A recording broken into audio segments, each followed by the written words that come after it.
My name is Kula Martin. My colleague Laura Bellance is on screen as well, and we are here supporting your wonderful organization of the Brain Injury Association of Waterloo-Wellington, specifically talking about tech scams, and hopefully being able to provide some great tips and tricks on how to avoid them, just to continue this conversation as we go along. So as I said, this is presented by the BAIWW, and in conjunction by funding that was received from the Financial Services Regulatory Authority of Ontario. Without them and this funding, this opportunity and activities like this may not be available. Okay, so we're going to jump right into it. We're going to get started with checking in with folks that are watching and listening to the presentation about scams with a question about, has anyone ever received a scam call or scam email that's listening with us today? And if you have, would you like to share what that scam call was or what maybe that interaction was like? Some of them are pretty funny, some of them can be pretty amusing, and some of them can be a little bit annoying. So is anyone have any stories of experiencing a scam or getting a text message that you want to share? Everybody? My parcels wouldn't come over the border unless I gave them my credit card and paid the duty. Yeah. No. Yeah. That's a common one when they say you can't get something unless you do something, right? I like being, someone in Canada getting calls about the IRS is after me when I don't have to pay American taxes. So that one always makes me giggle. And I know that it is actually a scam, right? Trying to get personal information. And I can rest assured that for myself anyway, that I should only be answering to CRA, right? So that's one that's common. A few of them, sometimes we see you get a call for a package or delivery that, I'm like, I never order from that, but this is going to be funny to see what they say I actually ordered. So sometimes it's fun to play around a little bit and ask them what we ordered to see what they come up with. And we can make sometimes a joke of it. So there is quite a number of them, and I'm glad that someone was able to share. And maybe when we're going through the presentation, you'll be able to think of ones that you've come across. Okay. We have a few questions, and some of it is just to look at the knowledge and see where people are coming from in their knowledge base for the presentation. So some true or false. True or false, cyber attacks are harmless. So anyone can pipe in if they'd like to answer, or I can. Yeah, everyone said false. Okay, we got some smart ones here. Some good. Okay, yes, it is false. So if your personal identification or personal identity is taken, they can pretend to be you, and a lot of things can happen. They can access banking, they can access credit cards, they can make transactions and purchases with your funds. So it is, it can be harmful instead of harmless. Okay, true or false? Another one. Someone else will keep me safe while I'm online. Well. Yeah. Yeah. So this is, you're right. So it is false as well. There are many points within our activity online, when we're on websites, when we're entering or filling out forms, that create gaps in the system and the security, and where we aren't protected, okay? So it could be just on our device itself, on computer, phone, when we're surfing different websites, when we're transferring out of a website to go to logging into banking information, okay? So it is false. And another one here, true or false, I'm not that important to be a target. False. Yeah. Okay. So correct, false. Everyone can be a target. Okay, so, and the information that we share online, whether it be through our phone system, a smartphone or computer, makes it a target, right? Especially if it's personal information or banking information. So anyone can be a target for cyber criminals or cyber attacks. Okay, and just something to note here when we do talk about scams, there are lots of scams out there. When it becomes fraud or fraudulent, something that's a criminal activity, it's only considered such when the scam is successful, when it's successfully completed. Okay. All right, so thanks, Laura. So now we're going to go into a bit more of the scams. Here's just a rundown of some different types of names for the scams. Some you might have been familiar with in terms of like the phishing and rackets, if we're looking at different kinds of elements there that we've used before. And what we really want to draw your attention to is that these tactics are used to collect your information, and your personal information is that PII, your personal identification. That is your email address, your phone numbers, your mailing address, your banking information, SIN, anything that can identify you as who you are, that can be used to open up accounts and other things like that. Right? These phishing expeditions are done on phone calls, by emails with links and attachments they want you to click, fake websites, pop-up windows, posts for employment, to name a few. So the only thing we want to really get through today is there's things you can do. And if you share your information, make sure that you initiate that point of contact. If you need to call the government or your bank or your telephone company, this is one surefire way to help keep control of that conversation. So text scams. These type of scammers will use a variety of things online to fish out information from you. Phishers, they'll use these tactics such as pretending they're from the fraud department of a well-known company, or ask to verify your information because they suspect that you may have been an identity, you may have been fallen to identity theft. So they use all this information to try and get that from you. Okay, so I'm just gonna stop sharing here for a second to jump into this video.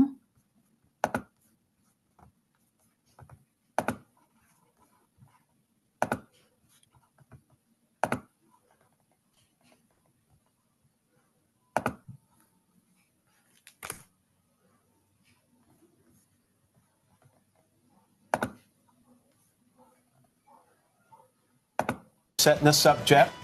Hey guys, good morning. Yeah, we're all pretty smart, so if we can fall for it, you probably can too at home.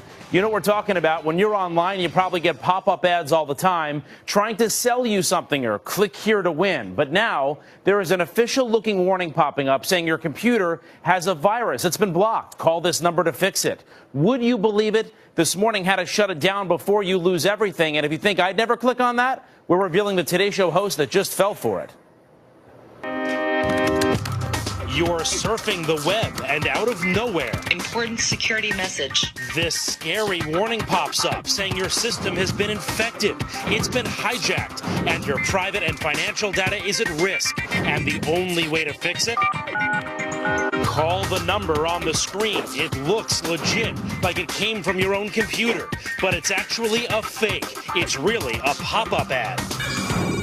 I just opened the door and just let somebody into my computer. It just happened to Natalie while she was online. She panicked and called the number. They told me that they're a reputable company, that they work with Apple and with Microsoft. So they immediately asked for access to my computer through LogMeIn 123. Please tell me you did not do that. I know I shouldn't have done that. You did it.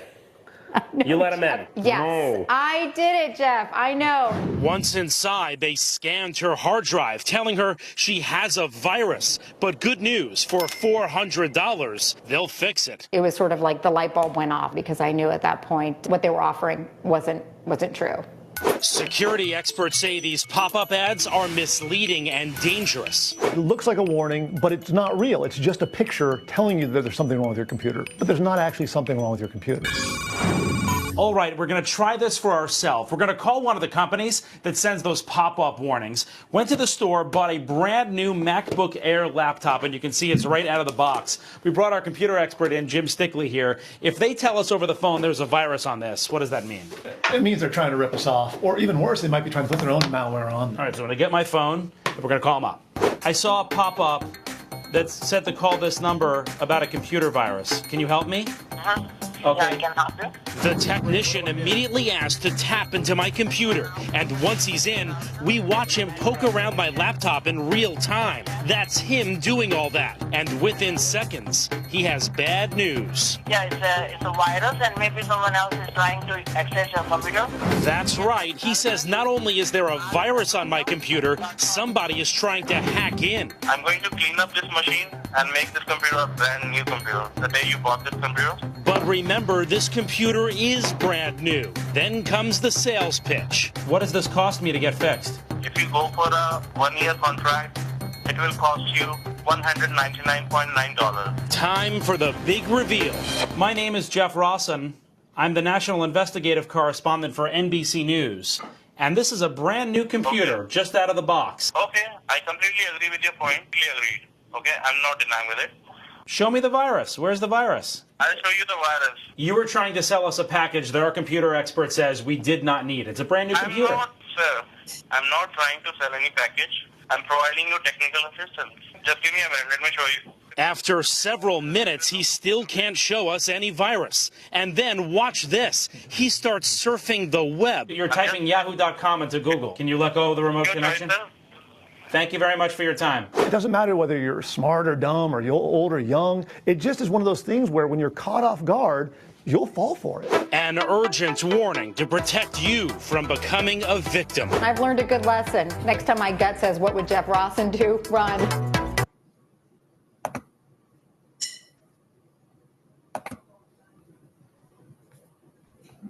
All right, so just going to flip back to the presentation. Lots to pick out of that video there.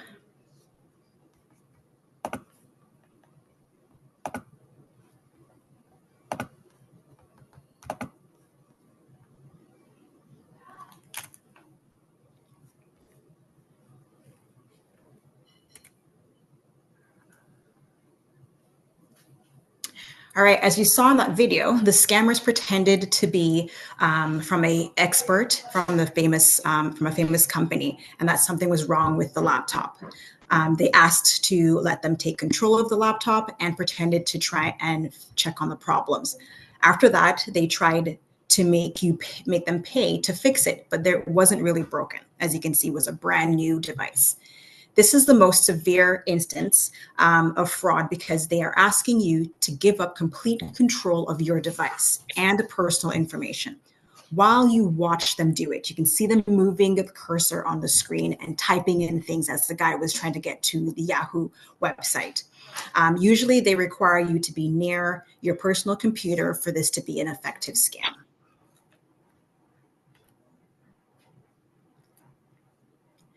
So as we continue with tech scams, here now we're using our smartphones, which sometimes doesn't feel as smart, but we always have to move with them as we go along because it's a big part of our lives these days.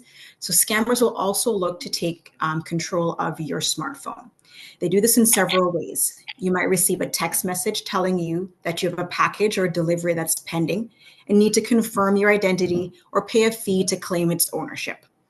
This can also take the form of a bank telling you that your account is being closed or that they suspect it's been hacked and that your bank card might be locked or going to be charged. In all of these cases, they are likely asking you to log into a fake website and take over your account from there.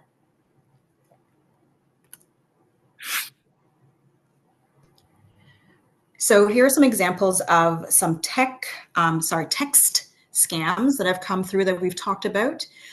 Here you'll see that there is the parking scam that they said you have to pay a parking fee, and there's also the urgent package device, and also the one on the right shows you a quick thing that says it's from Indeed, but it's really not. So this video, I kind of wanted to go in a little bit about that employment scam bit. So let me just go to that piece. Thank you guys for being so reasonable with the fact that I'm popping from video to video for you here.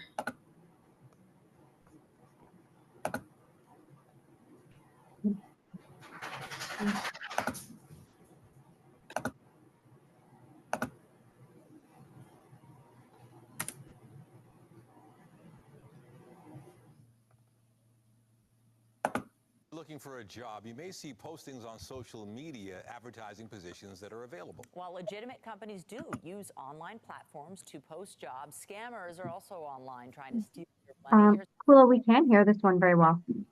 They are Michelle and Nathan, thank you. A woman who recently moved to Canada was searching online. Perfect, thanks. Found the perfect job that would allow her to work from home. She was told to buy products using her own money and was eventually scammed out of $15,000. I recently moved to Canada back in November 2022. When Devanshi Podar moved to Toronto from India, she needed work, and last year, while searching online, she saw a job posting on Instagram. There was this ad stating Walmart is looking for part-time employees and you can work from home. Recognizing Walmart, she assumed the employment posting was legitimate. She applied and was hired. She was told the job involved promoting Walmart products online. We just had to go there and add these products to a cart and send them a screenshot that this is done. Over time, she was told to use her own money to buy expensive products and that she would be reimbursed. Well, it appeared her money was being given back to her in a separate account. It never was, and she was scammed out of $15,000. Being a new country, you have questions in mind, but also you want to trust the process. CTV News reached out to Walmart, and a spokesperson said Walmart Canada's recruitment ads on social media link to our career site. We also want to make it clear we would never ask anyone for money to apply for a job. There's many people who are being scammed as a result of looking for opportunities online. Technology experts say complicating matters is that some companies are using social media platforms to find employees, meaning applicants have to be extremely careful they don't get caught in a scam. The immediate red flag would be the amount of money that's required in order to join or be a part of any job up front. Signs of a job scam: you're asked to send money in advance. You're told to cover purchases with your funds. You're asked to provide your bank details up front. There is no in-person or video interview, and the job involves easy, mundane tasks. Podar says for her, losing $15,000 was devastating. $15,000 is not a small amount. It was all my savings. I didn't know what to do. There were days when I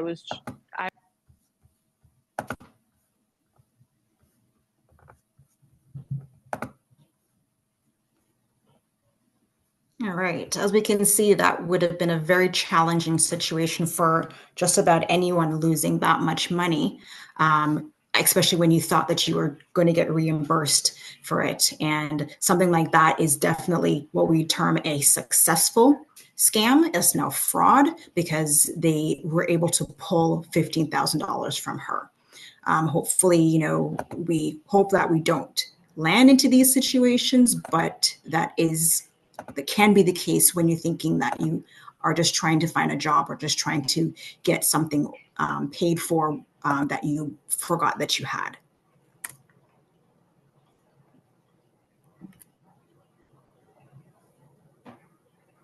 All right, so this here we're kind of popping into what we watched in the earlier video about a pop-up that comes up. So the scammer, it tricked them into looking at the message that looked legit, like an actual antivirus system that was on the device. It uses logos that you trust from companies that you know of, and these messages claim a security issue or an expired antivirus program that needs updating, and you need to go and add your billing information and verify your phone numbers via the link provided.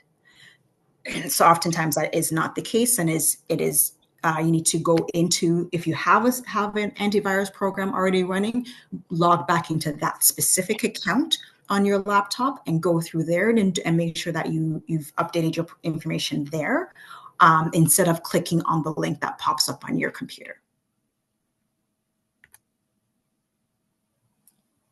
Another tactic that scammers have used are fake links within searching, when you're searching online.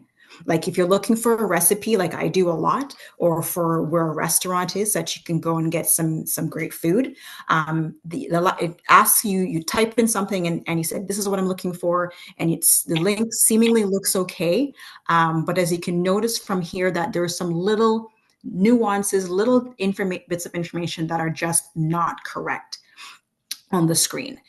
So we just want to bring your attention to things like that. That's how some of the trickier ways they're getting into it. And you might click on that link and you get a warning that you've downloaded a virus. Scam, I can honestly say that my mother-in-law was a recently had this happen to her. She was looking for a lasagna recipe, and it looked like a legit link, and she clicked on it, and immediately she got this pop-up window about a virus, and her screen actually locked. So the tips that we're going to talk about later are tips that I talked with her about, and that are great to use to make sure that you can kind of correct some of these things that we've clicked onto.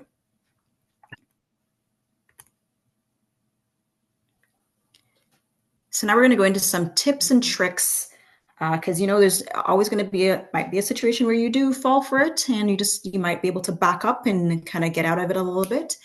So we're going to go do some great ideas that have worked and things that will help you, if you can remember to put them, put a safety a tag somewhere on your computer just to remind you if this does happen. Okay.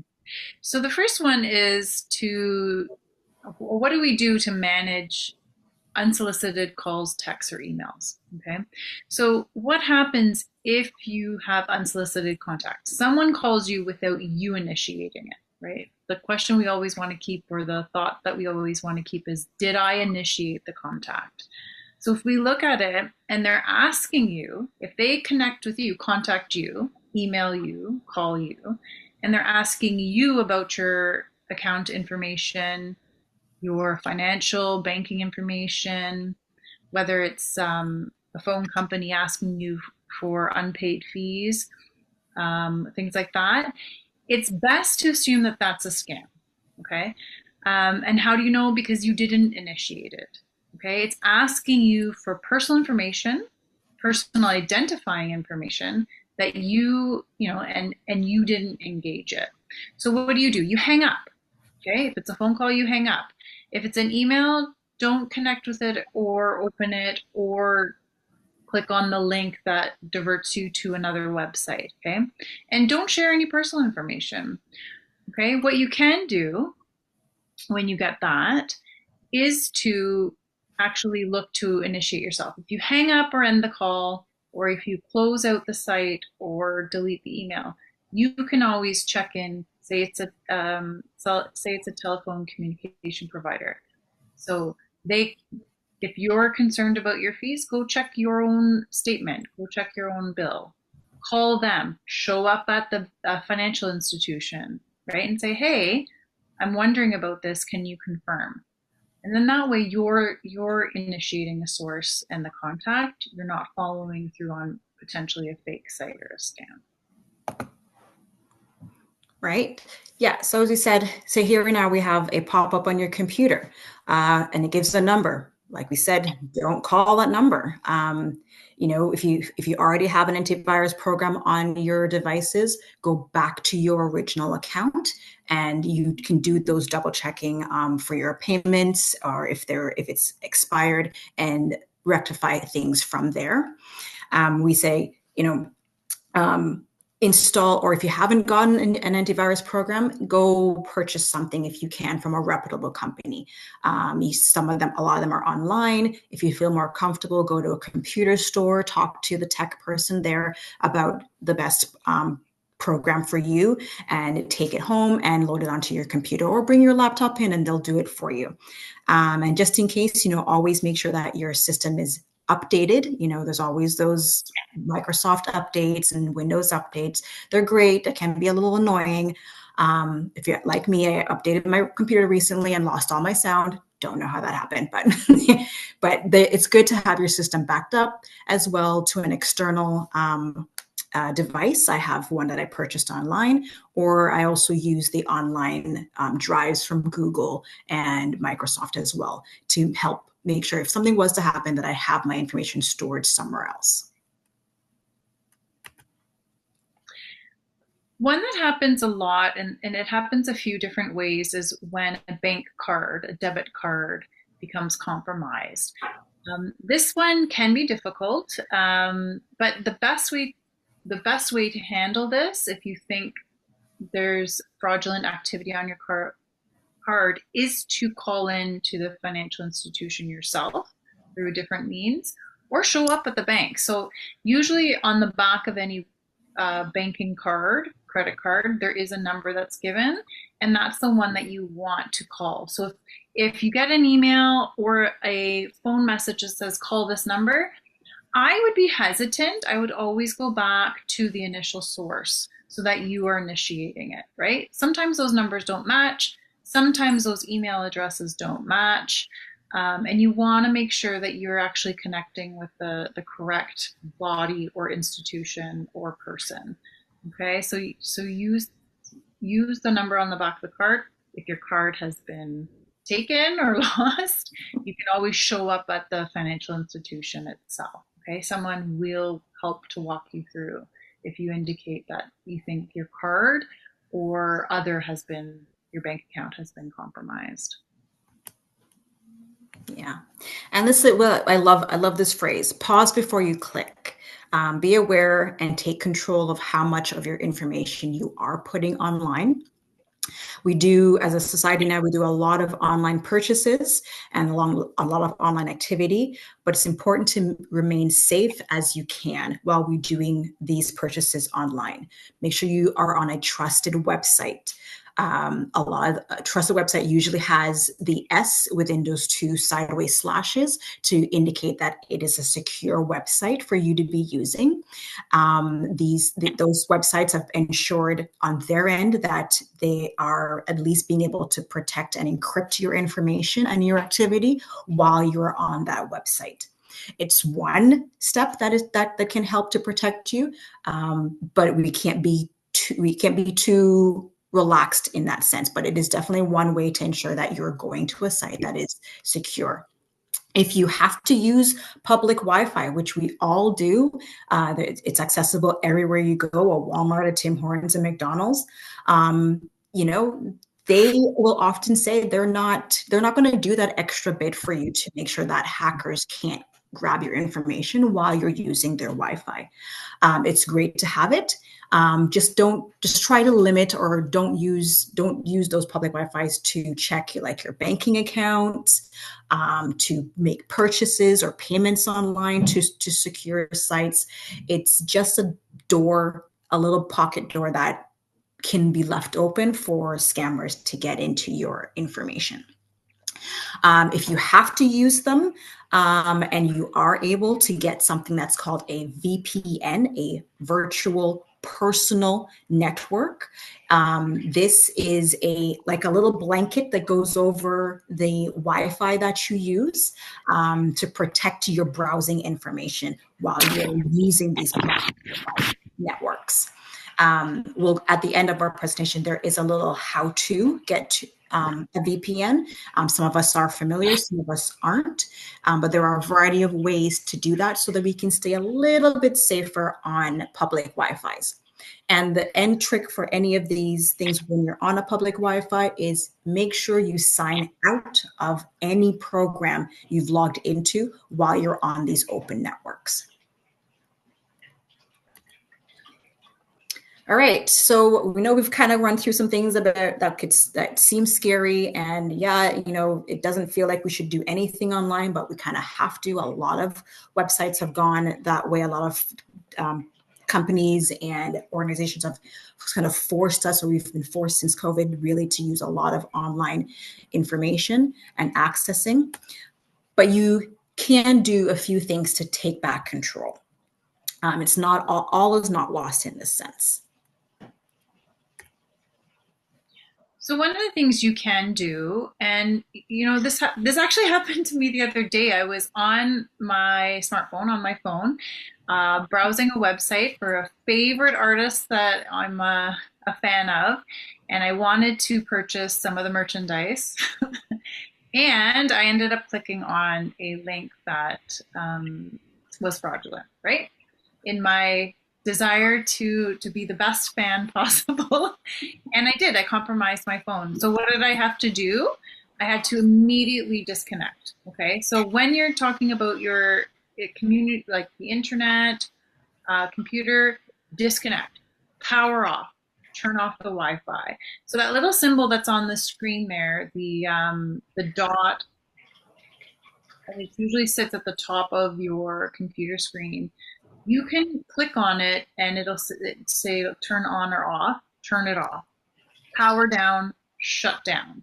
And the reason for this is you want to disconnect the computer or communicator with the internet connection, because they require that connection in order to gather and collect data, right? Without that connection, they can't. So if your phone is powered off, if your computer is powered off, you know, they have no access. So that's the first step ever to start with, which is power off. Okay. You can use another device, or you can use someone else that you trust. If you have a family member, friend, someone else that has a different device, to contact whatever company or institution. So if it's a telecommunication company, if it's the bank, you can get them to help guide you on the next steps to make sure that you can power back on your device without any issues. Because you want to make sure that if it's, say, the bank, if you think your banking information, your phone has been compromised because maybe you're doing online banking, you want to make sure the bank is aware that you had to shut down and turn off because you think your card was compromised or your bank account. They can go in, timestamp when you called, and know that any activity from that point forward could be fraudulent or could be a scammer accessing your account information, right? So you just want to protect yourself, and they may offer to update your banking. They might offer to give you a new bank card, things like issue a new bank card, so that anything going forward is protected. Yeah.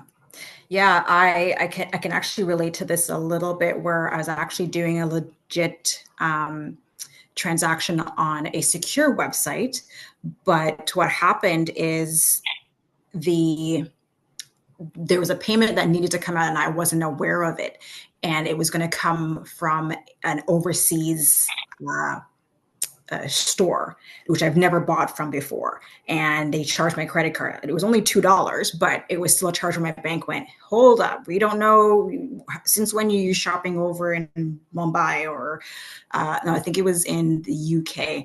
And I was like, I don't know. I didn't know about that. But I didn't, there wasn't a text message that came in. They actually just shut down access to my account. I was like trying to tap my card at the store. I'm like, what's going on? My card's not working. And I actually had to call them. I was like, hey, what's going on? It's like, oh no, we flagged your card because there was a transaction that came over from the UK. And I was like, oh, okay. And I was like, I couldn't pinpoint exactly where it came from. And they were like, okay, we're just going to shut this card down and send you a new one, and we'll go from there. So, you know, they're pretty versed in making sure that they can keep the clientele and the money okay once you actually let them know what's going on. Some of the features now with banks are pretty awesome, where they will send you a text. You can turn this off or on. You can talk to someone about it, where they're going to send you a text message or something indicating that a purchase has been made. And it's kind of neat because if you go to the grocery store, purchase off your debit card, and I immediately get a text saying my card has been used, to me that's reassuring because then I know that any purchase that's being made, if I know I haven't done it, it's immediate flag for me to contact the bank and let them know that someone's using my card. So I actually like that feature quite a lot. So take a look, maybe speak to someone at some of the telecommunications, so your phone company or bank, and see what security measures are offered that you think would work for you. Because that's also another thing that you can do in by way of managing it before something happens. All right. And hey, if the scam is carried on your computer, which we normally would, we're always on these things. As we said before, turn off the Wi-Fi. This is the most effective way of shutting down their access to it. Once your computer is shut down from the internet or shut down completely, it kind of it will break that connection that they have. Sometimes I've heard that you've been able to power back on your computer and they still have access. That's when we'll suggest that you take the device into a specialist to look at, to see if they can help on their end with their expertise to rectify the situation. And the most things we like to say is that talk with someone. We often feel ashamed or scared or foolish for falling for something like this. But as we saw in the video before with the newscaster, she fell for it and she felt that she had this kind of idea under control. Talk with people, let people know. You need to file reports. Sometimes there's the Fraud Bureau Association that's out there as well. It takes all this information and logs it so that we can help protect people in the future, and we get a little bit ahead of those scammers. But you know what? Let's not sink away into the background if we feel that we've fallen for one of these scams.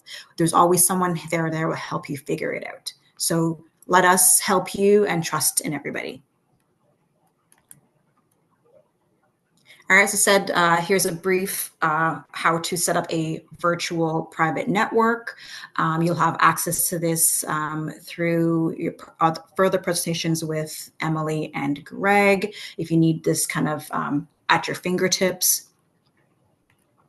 And we also have a little rundown on how to turn off your Wi-Fi network on different devices as well. It's always great to have this little piece handy, and some resources for you. So here we are now at question time. I heard there is a scam that if they have your credit card number and they call you and you say the word yes, they can keep it as a recording and say that you approved the transaction. Is that true? I've heard that. I won't attest to knowing 100%, but I've been in a situation where I've seen that happen.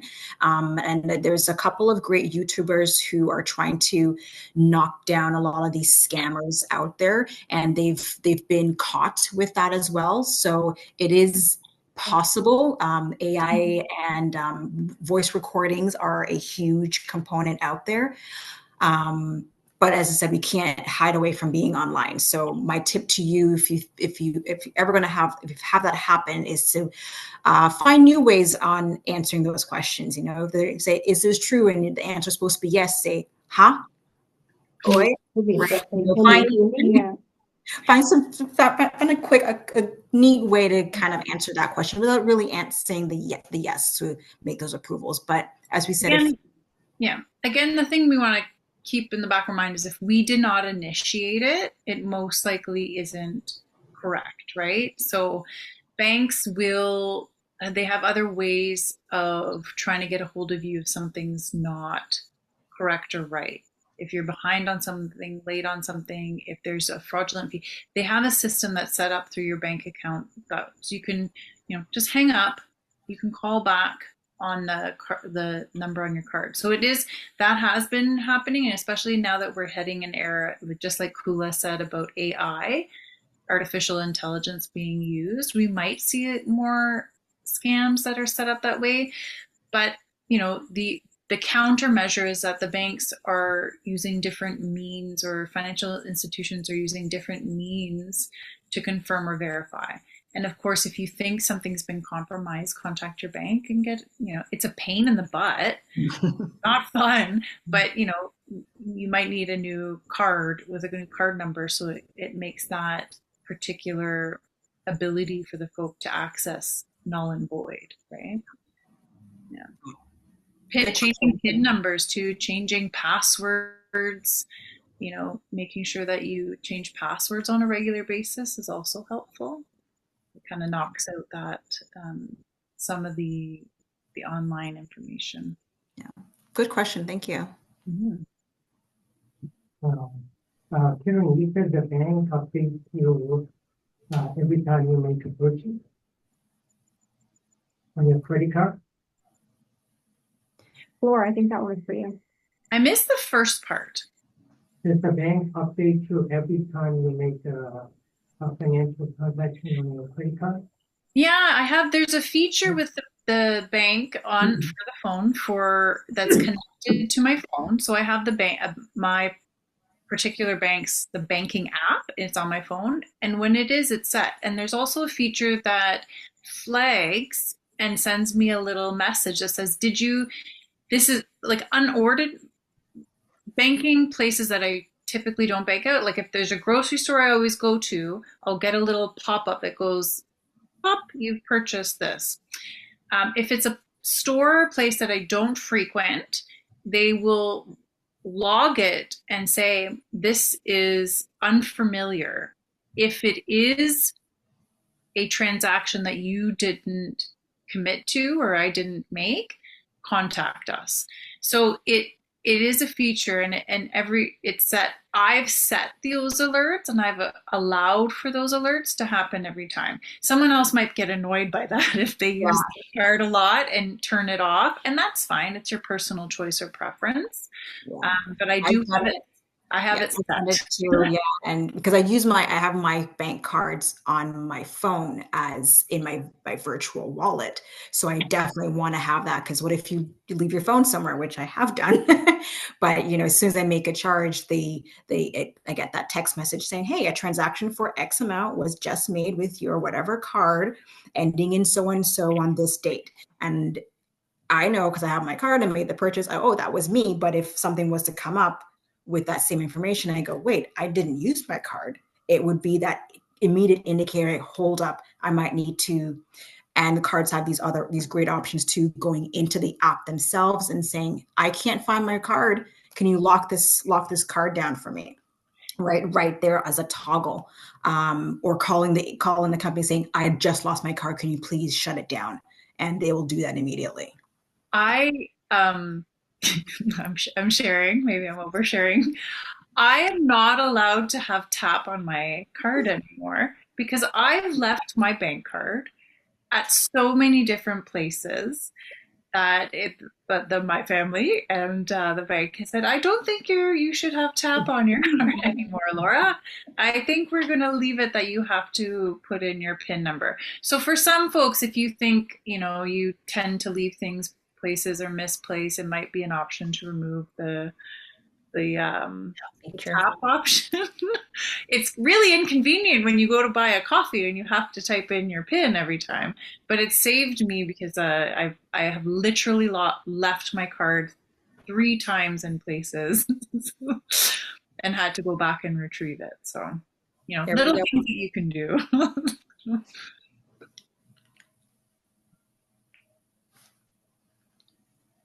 Any other questions?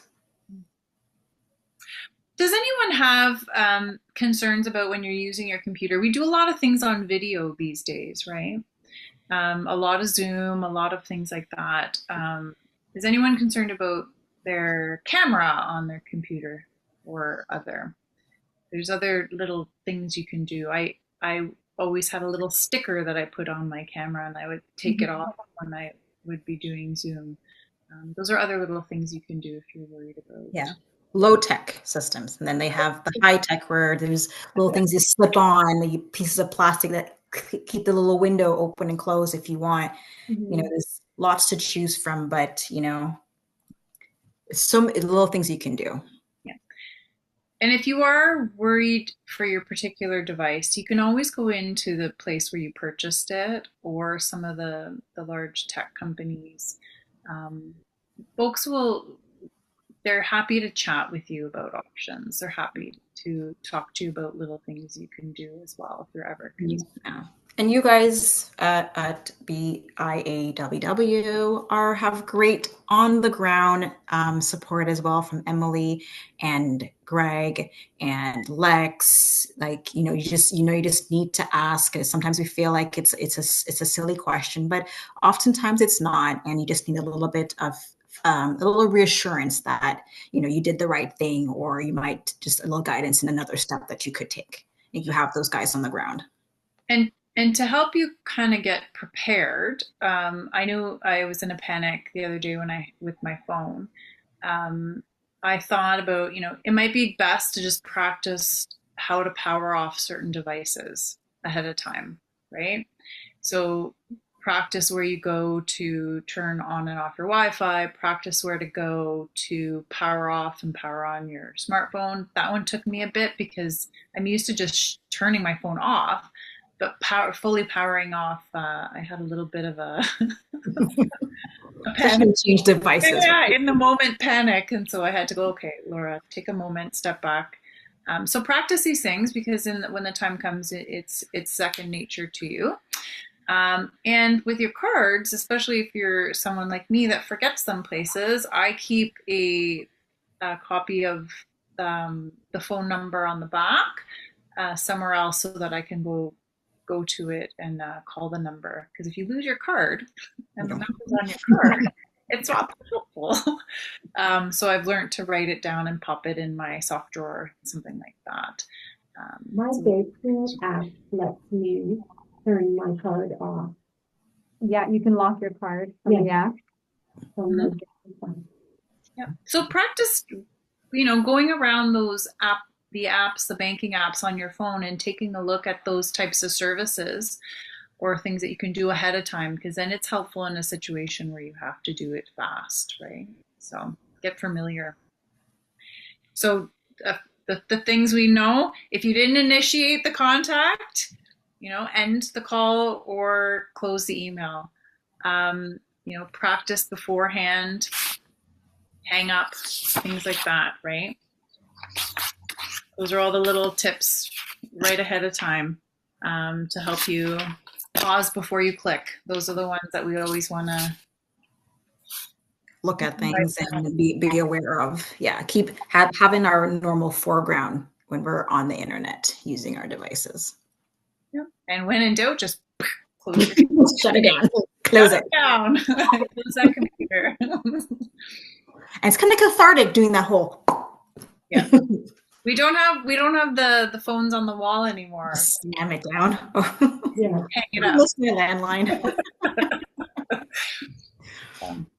Those things still work, right? Any other questions or comments? These are good over here. That was awesome. Thank you so much, Laura and Sheila. We can do some discussion here if you guys want and stuff, but that was great. Really good information. And I think we can all, if it hasn't happened to us personally, we know someone who's, been a victim. So yeah, for sure. And they're changing all the time as well. So they're getting smarter. They're learning, and we have to learn and adjust. So as we said, keep sharing this information, keep reporting if it's happened, so we can keep logging and trying to get ahead of them. But this is their job; they're professionals at it, and they're going to want to keep making money. Let's kind of slow them down a little bit. For sure.